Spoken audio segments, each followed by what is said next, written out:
Hello my dear student, welcome to excellent study centre educational channel. Student, अभी हम लोग noun के बारे में पढ़ने वाले हैं और नाउन में जेंडर को हम लोग आइडेंटिफाई करने वाले हैं।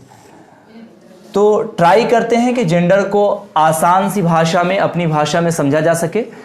तो जनरली अगर जेंडर को अगर आइडेंटिफाई किया जाए कि नॉर्मल वे में, तो जेंडर किसे कहा जाए?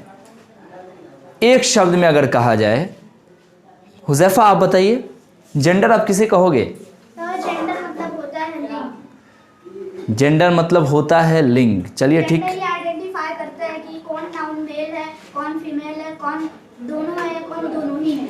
एक्सीलेंसी, वेल डन, बहुत अच्छे। तो बिल्कुल यही चीज़ें लिखी गई हैं। बहुत अच्छा आपने कहा कि जेंडर को हम हिंदी में कहेंगे लिंग।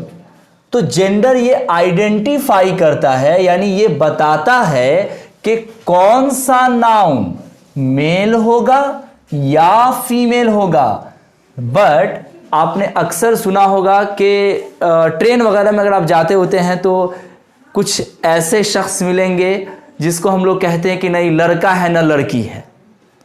तो इस प्रकार से मैंने एक नेक्स्ट पॉइंट दिया कि ऐसा भी तो हो सकता है कि दोनों मेल है या नहीं, इस चीज को भी बताने का ये काम करता है।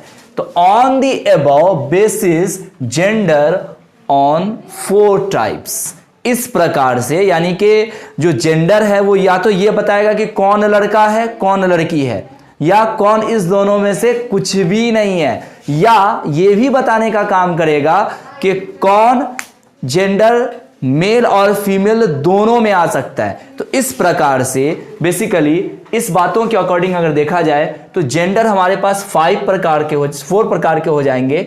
मैस्कुलिन जेंडर, जिसे हिंदी में हम पुल्लिंग कहेंगे, और फेमिनाइन जेंडर, फिर common gender and neutral gender. एक एक करके हम लोग डिफाइन करेंगे। सबसे पहले शुरू करते हैं मैस्कुलिन जेंडर के बारे में। देखो, मैंने अक्सर बताया है कि जब भी कोई चीज़ हम लोग पढ़ते हैं तो एक ट्रिक बेसिस पे पढ़ें।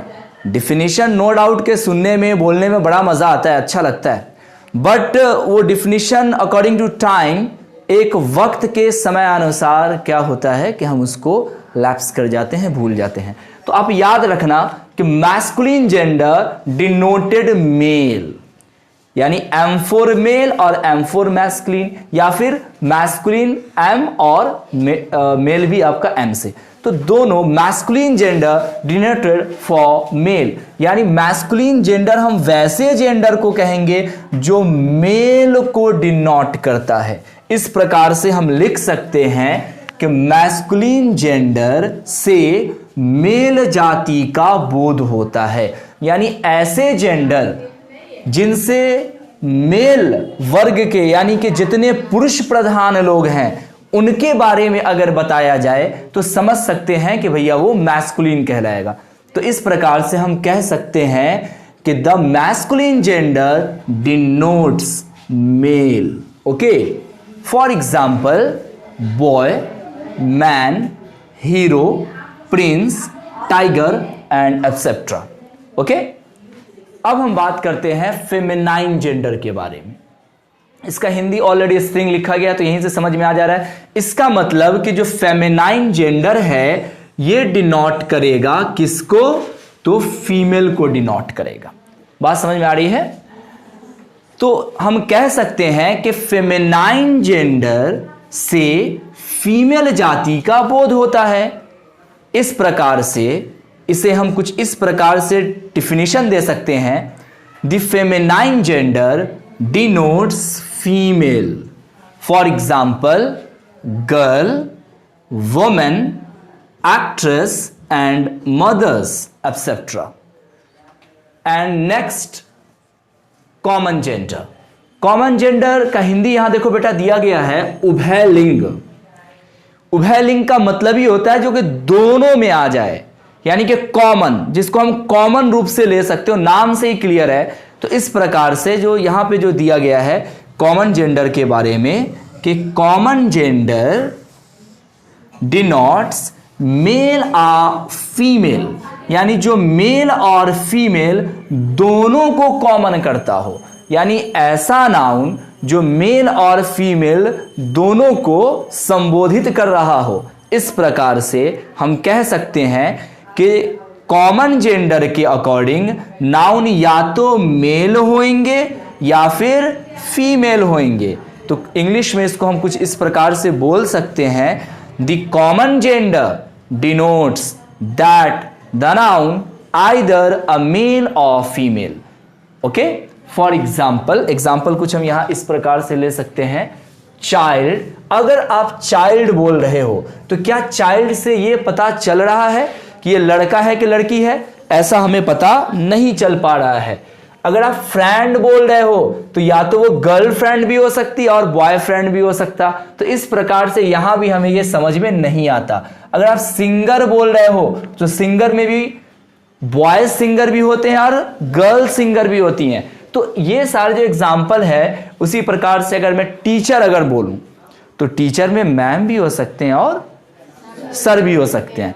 तो ऐसे सारे नाउन्स जिनसे हमें एग्जैक्टली या तो मेल या तो फीमेल इन दोनों का एक साथ संबोधित किया जाए, तो वैसे नाउन को हम क्या बोलेंगे? कॉमन जेंडर बनेंगे, यानी जो मेल और फीमेल दोनों को अपने अंदर कॉमन करके चल रहा हो वो कॉमन जेंडर कहलाएगा। अब देखो भाई, इस प्रकार से हमारे पास ये तीन चीजें अभी सॉल्व हो गई और एक हमारा बाकी है न्यूटर जेंडर। न्यूटर जेंडर का भी मैं आपको ट्रिक बताऊं, इसको आप आसानी से एक शब्दों में समझ सकते हो। Neuter that is a neutral.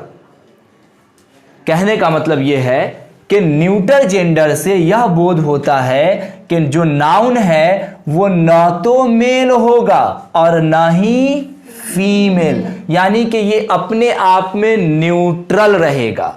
Neutral तो समझते हैं ना भाई आप लोग? तो ये ना ही मेल बता रहा होगा ना ही फीमेल बता रहा होगा। इस प्रकार से हम इसको बोल सकते हैं, the neuter gender denotes that the noun is neither a male nor a female, यानी न ही ये फीमेल को बता रहा होगा और न ही मेल को बता रहा होगा। कॉमन में तो आपने पढ़ा कि दोनों को बता रहा होगा, लेकिन यहां है कि दोनों को नहीं बता रहा होगा, तो वो आ जाएगा न्यूटर जेंडर में। इस प्रकार से अच्छा, न्यूटर जेंडर का यहां पे कुछ एग्जाम्पल तो हमें दिख ही नहीं रहा, आप लोग बताएं। जैसे कि मैं बोलूं स्कूल, तो स्कूल में पता चलता है वो लड़का स्कूल या लड़की स्कूल? पता नहीं चलता। टॉय, खिलौना, खिलौना में पता नहीं चलता। इसी तरह से एक आध एग्जाम्पल आप लोग भी बताएं कि न्यूटर जेंडर के एग्जाम्पल। पेन, बहुत अच्छे। और बुक्स, वेल डन। चेयर भी किसी ने बोला है, बिल्कुल सही बात, बहुत खूब भाई, आप लोग तो अपने आप में गुरु हैं, बहुत खूब। चलिए, तो अब नेक्स्ट सम इंपॉर्टेंट पॉइंट, कुछ अलग प्रकार के पॉइंट्स को भी देख लेते हैं, इसी से जुड़ा हुआ है। देखिए, होता यह है कि लिविंग और नॉन लिविंग बेसिस में भी बहुत सारे जो छोटे जो नॉन लिविंग थिंग्स है, ज़्यादातर नॉन लिविंग थिंग्स वो सारे न्यूटर जेंडर में ही आ जाते हैं।